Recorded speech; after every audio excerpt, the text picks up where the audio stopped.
Hey guys, it's Rush. Today we're going to be playing some live gameplay in the WZ131. As you can see, I've got 65,000 XP on this, and I need to get to 91,700 to get to the 132. So, I'm grinding this tank. Let's do some live gameplay in it.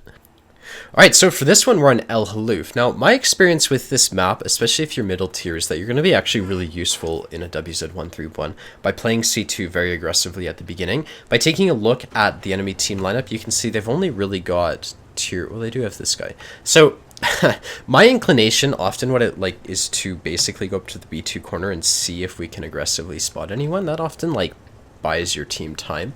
The problem is they do have that French autoloader, so we're gonna see if that French autoloader goes south. It's very common for lights to go south on this map. That's obviously a bad idea, but it is very common. So if that AMX 1375 goes to the south and he gets lit, we'll go up to B2. If he doesn't, we're not going to be playing B2. We're just going to assume he's gone there, and we're going to try not to kill ourselves right off the bat. So we'll see. By going to B2, obviously we can get some extra information, but that play is going to be contingent to what this T-50-2 spot. So 1375 is in the south. So what that means for me is I can go into B2, and the biggest tank that I'll be able to expect to fight is going to be basically their tier 6 lights. Now I can deal with those, so I'm okay with that play. And actually, considering that the tier 6 lights haven't been spotted yet, it's I might actually be able to get a shot or two into them. So we'll see. I like to pop up to here and do this. That is a Lanson. I had no clue that tank was that quick. So just so you know, the Lanson can get shots into you if you make this play. He fell back really aggressively. I guess I surprised him.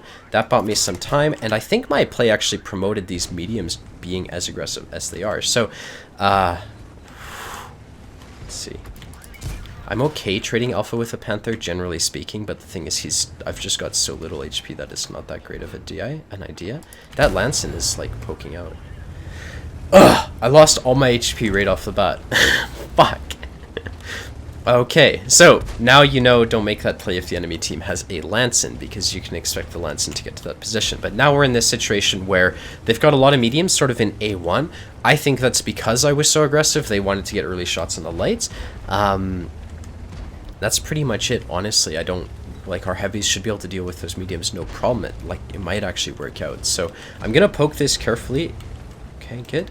If that Panther repokes, I'll get my second shot of damage. We've lost 700 HP, so, or 600 basically. But yeah, I wouldn't be surprised if this Panther tries to shoot at this Tiger P right here, and if he does, I'll have shots. If he doesn't, it's I'm not going to push up and risk dying. So I don't have shots in this Lanson unless I really overcommit. There's the Panther, put a shot into him, good. At least recovering that Tiger P side. Honestly, that Panther's likely to just focus down this Tiger P. We'll see if we can get the retrack without shooting my teammate.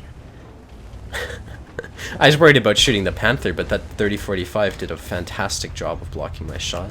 Fucking douchebag. Okay. I would love to poke on the Lanson, but I'm not sure that I really want to with him last spotted there. I'll let the 3045 do that first. There's a 65T, actually. There's a Lanson too. This guy's still blocking the shot. We'll put a shot into the Lanson's engine, or at least we'll try to.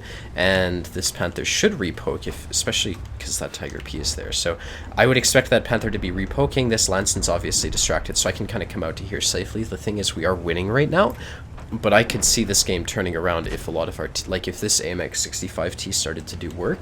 It wouldn't surprise me if we started to lose. They can turn this game around right now. Now, the interesting thing here is because the enemy committed to A1, our tanks over here had a field day because they were Panthers and mediums that were committed over to there, so it did work out. Lanson fired. There's the 65T. I really want to get shots into this guy, as I don't want him helping out my team.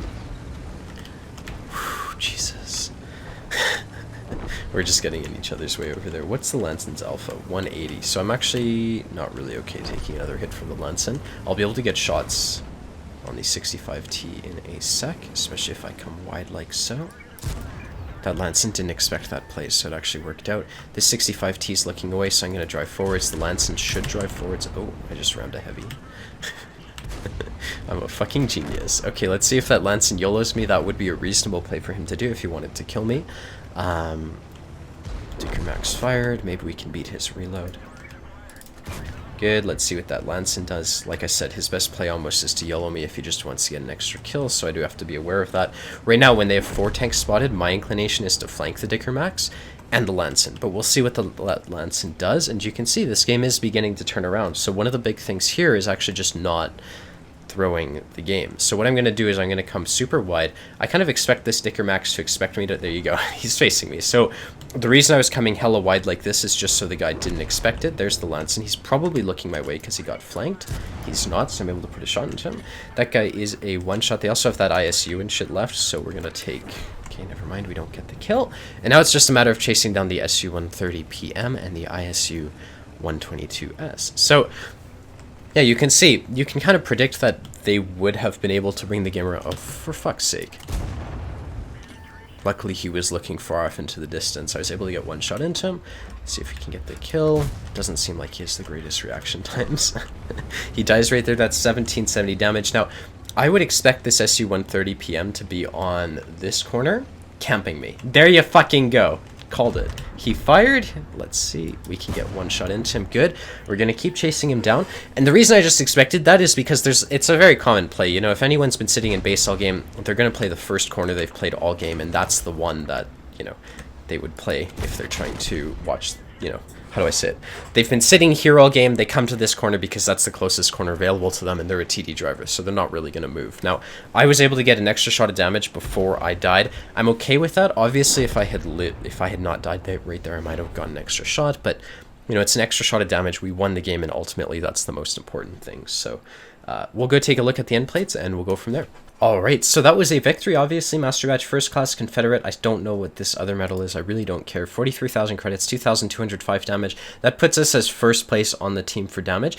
As a top tier light, was I top tier? No, they had tier 8s. As a medium tier light on El Halluf, I still think that's really reasonable play. I did come first on damage, even though I lost a lot of HP right off the bat. And, you know, like, that's how you'd go about dealing with that situation if you found yourself in it. So...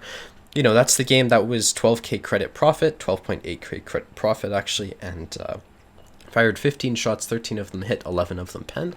And that's pretty much how you want to go about playing your lights on El Halluf. So, in hindsight, I wouldn't suggest scouting. Like I said, generally speaking, I feel like you can kind of get away with scouting depending on what the enemy team lineup has. You need to analyze the enemy team lineup before making that play, obviously. For example, I didn't realize the Lanson was so quick. He got to that position very quickly, and you can see he did 3k damage. So, the main thing, like I said, is like making sure tanks like with autoloaders don't go to counter you, because if they are there, they're just going to clip you out, and that's going to ruin your entire game if they don't kill you, you know? So, that's the general idea to playing El Halluf in a light. It hasn't really changed over the ages, but I figured some plays that I made were actually really informative, and I hope that was the case for you. So, yeah, I hope this video is helpful. If you want to see more, be sure to hit the like and the subscribe button.